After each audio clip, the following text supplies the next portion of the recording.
اعوذ باللہ من الشیطان الرجیم، بسم اللہ الرحمن الرحیم۔ حکیم میاں احسن آپ کی خدمت میں حاضر ہے۔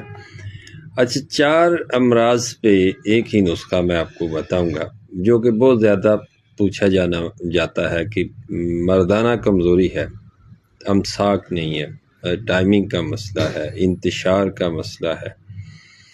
اس کے علاوہ جو اضافی طور پہ اس کے فوائد ہوں گے، دمے کے مریض کے لیے بہت اچھا ہے، اور سنگ رہنی IBS، اور یہ ایک ایسا مرض ہے سنگ رہنی، اس کا مطلب یہ ہوتا ہے کہ یہ بندہ مرتا ہے تو ختم ہوتی ہے، ورنہ اس کے سنگ ہی رہتی ہے۔ تو اس کا بھی علاج ہے کافی ساری جڑی بوٹیوں سے۔ اس کا کعوہ ایک تو چلو میں بتا دیتا ہوں، موٹی الائچی، دار چینی اور سونف۔ IBS کے جو مریض ہیں اس کا کعوہ لازمی استعمال کریں، ان کو بہت فائدہ ہوگا اس سے، اور یہ ہڈیوں کو کھوکھلا کر دیتا ہے IBS۔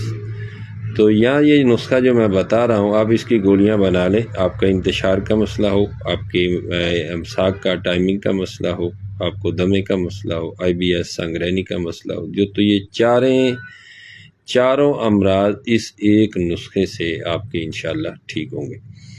نسخہ یوں ہے کہ شنگرف کا کشتہ یا شنگرف 12 گرام آپ نے لینی ہے۔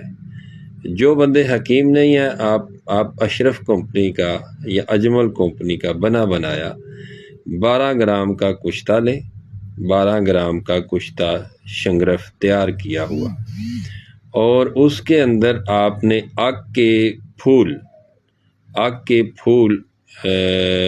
60 گرام، وہ تقریباً 100 سے زیادہ وہ ہوں گے، وہ ایک ایک کر کے آپ نے اس کے اندر کھل کرنا ہے۔ کھل کرنا مطلب رگڑنا، تو اس کو آپ نے کھل کرتے جانا ہے۔ ایک کو اچھی طرح کھل کریں گے، پھر دوسرے کو کریں گے، پھر تیسرے کو پہلا کھل ہو جائے تو اس کے بعد دوسرے کو ڈالیں۔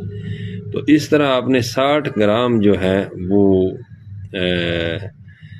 گول مدار وہ آپ نے لینے ہیں، اور کوشش یہ کریں کہ جو کھلے ہوئے نہ ہوں وہ آپ نے اس کے اندر کھل کرنے ہیں، اور چنے برابر گولی بنانی۔ رات کا کھانا کھانے کے بعد دودھ نیم گرم کے ساتھ ایک گولی لینی ہے۔